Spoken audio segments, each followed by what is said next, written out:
మనం జీవితంలో ఏదైనా ఇచ్చినప్పుడే ఏదైనా పొందగలం. సో నేను మీకు నా ఫిలాసఫీని ఇస్తున్నాను.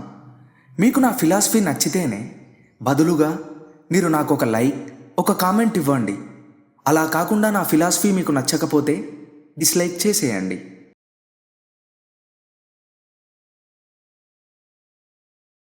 హాయ్ ఫ్రెండ్స్, ఎలా ఉన్నారు?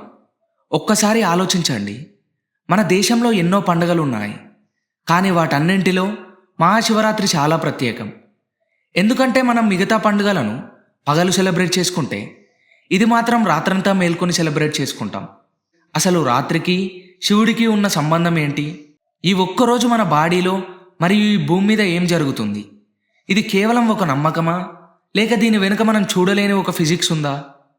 ఈరోజు వీడియోలో మనం ఎమోషన్స్ను పక్కన పెట్టి కేవలం రియాలిటీ మరియు లాజిక్స్తో ఈ మిస్టరీని డీకోడ్ చేద్దాం. ముందుగా chapter 1, horizon of the story.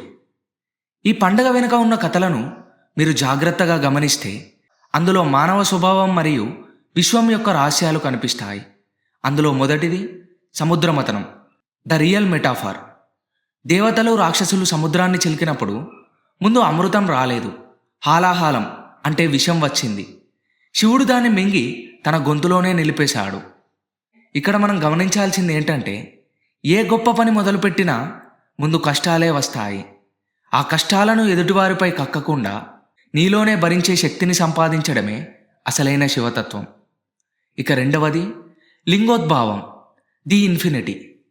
బ్రహ్మ విష్ణువు మధ్య ఎవరు గొప్ప అనే అహంకారం వచ్చినప్పుడు శివుడు ఒక అంతులేని అగ్నిస్తంభంలా వెలిశాడు. వారు ఎంత వెతికినా దాని మొదలు చివర దొరకలేదు.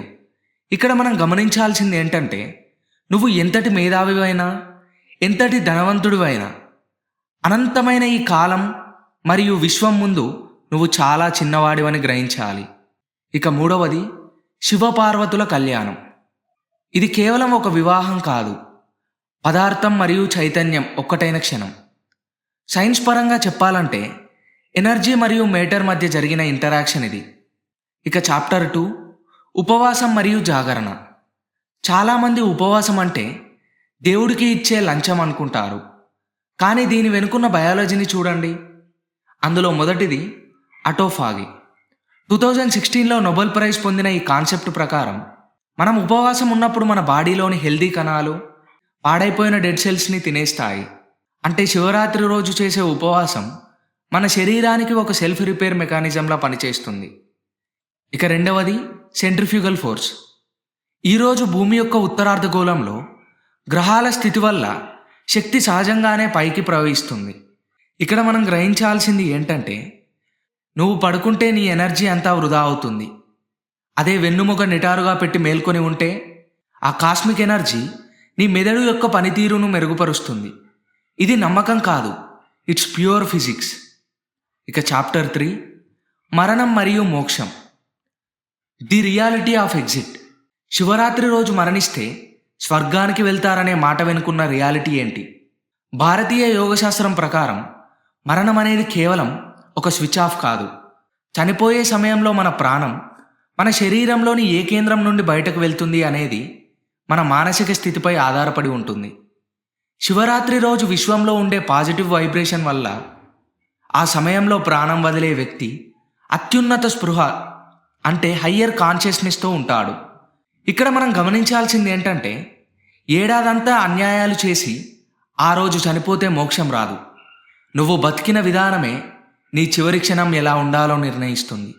సో ఫైనల్గా ఫ్రెండ్స్, ఈ పండుగ మన లైఫ్ని ఎలా మారుస్తుంది? వీటన్నింటినీ విశ్లేషించిన తర్వాత మనకు అర్థమయ్యేది ఏంటంటే, మహాశివరాత్రి అనేది కేవలం ఒక మతపరమైన ఆచారం కాదు, అది ఒక సెల్ఫ్ ఎవల్యూషన్ ప్రక్రియ. ఆ విషయాన్ని మింగిన కథ మనకు ఓర్పును నేర్పుతుంది. ఆ అనంతమైన అగ్నిస్తంభం మన అహంకారాన్ని తగ్గిస్తుంది. ఆ ఉపవాసం మనకు డిసిప్లిన్ ఇస్తుంది. ఈ రియాలిటీని గమనించినప్పుడు మన జీవితం పట్ల మనకు ఒక స్పష్టమైన అవగాహన వస్తుంది. సమస్యలు వచ్చినప్పుడు భయపడకుండా, విజయం వచ్చినప్పుడు పొంగిపోకుండా శివుడిలా స్థిరంగా ఉండటం మనం నేర్చుకోవాలి. ఈ ఒక్కరోజు మీరు చేసే జాగరణ నీ జీవితంలో ఒక కొత్త మేల్కొల్పు కావాలి. సో ఫ్రెండ్స్, ఈ వీడియో మీకు నచ్చిందని ఆశిస్తున్నాను. నా ఫిలాసఫీ మీకు నచ్చితే మనం ముందు చెప్పుకున్నట్లు నాకు రిటర్న్ గిఫ్ట్గా ఈ వీడియోకు లైక్ చేసి మీ అభిప్రాయాన్ని కామెంట్ రూపంలో అందించండి. అలాగే మన ఛానల్ను సబ్స్క్రైబ్ చేసుకోండి. Thanks for the listening guys.